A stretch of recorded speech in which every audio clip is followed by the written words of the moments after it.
ब्रह्मोस को लेकर सऊदी अरब और यूएई में खलबली। भारत को मिली बड़ी डील। फिलीपींस के हाथ लगी भारत की ब्रह्मोस। तारीफ करते करते खो दिया अपना होश। ब्रह्मोस डील में पाकिस्तान की एंट्री पहुंचा सकता है भारत को भारी नुकसान। भारत बूम लेवल का कर रहा रक्षा व्यापार। दुश्मनों का सारा प्लान हुआ बेकार। अरबी सिखों को हथियार बेचकर भारत हुआ मालामाल। अरब देशों को पसंद है पाकिस्तानियों को गुलाम बनाना। दोस्तों, भारत के लिए एक बहुत बड़ी खुशखबरी निकल के सामने आ रही है। यहाँ पर भारत अरब देशों को अपनी ब्रह्मोस मिसाइल बेचने की बात कर रहा है और यहाँ पर डील लगभग एडवांस लेवल पर पहुंच गई है और नए साल की शुरुआत में ही भारत को बहुत बड़ी खुशखबरी मिल सकती है। लेकिन यहाँ पर एक परेशानी वाली बात भी भारत के सामने आ चुकी है। अरब देश वही है जो कि पाकिस्तान को अपने पास ही रखना चाहता है और पाकिस्तान को कहीं न कहीं इनडायरेक्टली और डायरेक्टली सपोर्ट भी करता रहता है। इसके बारे में हम आगे आपको बताएंगे और बताएंगे कि यहाँ पर भारत अरब देशों को अपनी ब्रह्मोस बेच तो रहा है, लेकिन भारत के साथ एक परेशानी भी है। यहाँ पर अरब देश पाकिस्तान की मदद कर सकते हैं जो कि भारत के लिए सही नहीं होगा। इसके अलावा जानेंगे सभी बातों को किस तरीके से यहाँ पर पहले भी अरब देशों ने पाकिस्तान की डायरेक्टली और इनडायरेक्टली मदद की हुई है। तो चलिए बढ़ते हैं वीडियो की तरफ और जानते हैं सभी बातों को डिटेल में। दोस्तों, खबर निकल के आ रही है कि भारत मिडिल ईस्ट के साथ ब्रह्मोस की एक बहुत बड़ी डील फाइनल कर सकता है और दुनिया में वैसे कई देश हैं जो कि भारत से ब्रह्मोस खरीदने की बात कर रहे हैं और इनके अलावा भी अरब के दो ऐसे बड़े देश सामने निकल के आ रहे हैं जो कि भारत से ब्रह्मोस लेने की बात कर रहे हैं। भारत से वो भारत की स्वदेशी बनी ब्रह्मोस लेने की बात कर रहे हैं।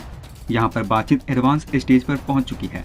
इसके अलावा बताया ये भी जा रहा है यहाँ पर भारत और अरब देशों के बीच में आने वाले 4-5 महीने के अंदर ये डील पूरी तरीके से सील हो सकती है। दोस्तों, खबर निकल के आ रही है कि सऊदी अरब और यूनाइटेड अरब अमीरात भारत से भारत की ब्रह्मोस खरीदने की बात कर रहे हैं और दुनिया के कई ऐसे देश हैं जिनका दिल ब्रह्मोस के ऊपर आ चुका है और उनके तरफ से भी भारत के ब्रह्मोस खरीदने की बात की जा रही है। लेकिन यहाँ पर सऊदी अरब और यूनाइटेड अरब अमीरात ये दो देश ऐसे हैं जो कि भारत से ब्रह्मोस खरीदने की बात एडवांस लेवल तक कर चुके हैं और 3 से 4 महीने में हो सकता है कि यहाँ पर ये भारत से ब्रह्मोस खरीद भी ले। और इसको लेकर ये भी बताया जा रहा है कि इस डील के लिए भारत के पूर्व वायुसेना प्रमुख कुछ समय पहले सऊदी अरब की यात्रा भी करके आए थे। इसके अलावा भी कई बड़े ऑफिशियल सऊदी और यूएई का दौरा करके आए थे। दोस्तों, कई ऐसे देश हैं जो कि भारत से ब्रह्मोस खरीदना चाहते हैं और उन देशों में और भारत के बीच में बातचीत भी शुरू हो गई है। यहाँ पर दोनों देश जमकर बातचीत कर रहे हैं और एडवांस लेवल पर बातचीत आ गई है। कई देश ऐसे हैं जो कि अभी सिर्फ भारत से ब्रह्मोस खरीदने की सोच रहे हैं, लेकिन जैसे जैसे भारत से सभी देश ब्रह्मोस खरीदेंगे उसके बाद उन देशों का भी हौसला बनेगा जो अभी सिर्फ भारत से ब्रह्मोस खरीदने की सोच रहे हैं। कई बड़े देश ऐसे निकल के आ रहे हैं जिन्होंने ये फैसला किया है कि वो आने वाले समय में ब्रह्मोस खरीदेंगे। भारत की इस साल की शुरुआत भी बहुत अच्छी हुई है। भारत ने इस साल की शुरुआत में अपने ब्रह्मोस फिलीपींस को बेच दी है और इस साल के अंत का अंत होते होते और नए साल की शुरुआत लगते ही भारत दो बड़े देशों को अपनी ब्रह्मोस बेच सकता है। यहाँ पर दोनों देशों के बीच में बातचीत चल रही है और इसका रिजल्ट भी बहुत जल्दी निकलकर सामने आ जाएगा। दोस्तों, इसको लेकर बताया जा रहा है जितनी भयानक भारत के साथ फिलीपीन की डील हुई थी उससे कई गुना ज्यादा भयानक यहाँ पर सऊदी अरब और यूएई के साथ डील करेगा, क्योंकि ब्रह्मोस एक बड़ी और एडवांस लेवल की मिसाइल है। इसी के चलते यहाँ पर फिलीपींस इतनी भारी मात्रा में ब्रह्मोस नहीं खरीद पाया और फिलीपींस एक गरीब देश है जिसकी वजह से उसको पैसे का हिसाब रखना पड़ता है।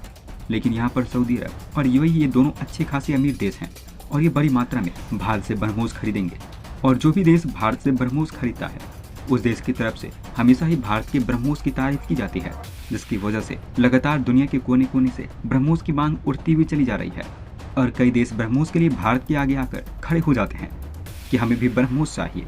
दोस्तों, यूएई और सऊदी अरब ये दो देश ऐसे हैं जिनके पास पैसे की भी कमी नहीं है और हर साल इनकी तरफ से अपने रक्षा बजट को काफी अच्छा खासा रखा जाता है और इसी के चलते यहाँ पर भारत से जब ये ब्रह्मोस मिसाइल खरीदेंगे तो काफी बड़ी मात्रा में खरीदेंगे।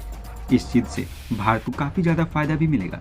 एक तरफ तो ये सब चल रहा है, लेकिन दूसरी तरफ यहाँ पर एक छोटी सी दिक्कत भी है, क्योंकि जो अमीर अरब देश हैं वो पाकिस्तान की सेना को सिक्योरिटी गार्ड के तौर पर इस्तेमाल करते हैं और इसको और आसान भाषा में समझना है तो आप यहाँ से समझ सकते हैं।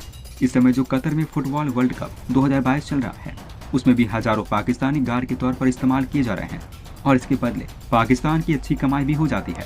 अरब देशों की तरफ से पाकिस्तान की मदद भी कर दी जाती है तो यहाँ पर अरब देशों का काम भी निकल जाता है, पाकिस्तान को पैसा मिल जाता है और कुल मिलाकर अरब देश डायरेक्टली या इनडायरेक्टली पाकिस्तान की मदद करने से बिल्कुल भी नहीं चूकते हैं।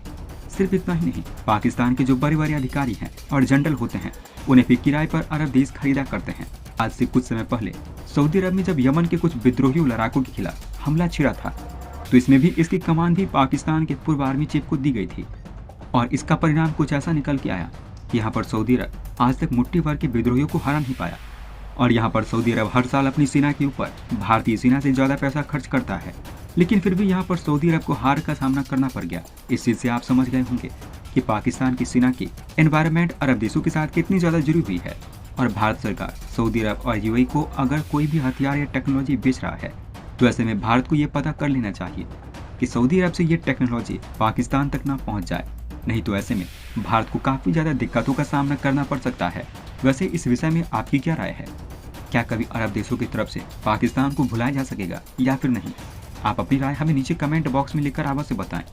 दोस्तों, वहीं आतंकवादी संगठन अलकायदा की तरफ से कश्मीर में मोदी को लेकर एक भयानक बयान दे दिया गया है। इनको सुनने के बाद पूरी दुनिया हैरान है।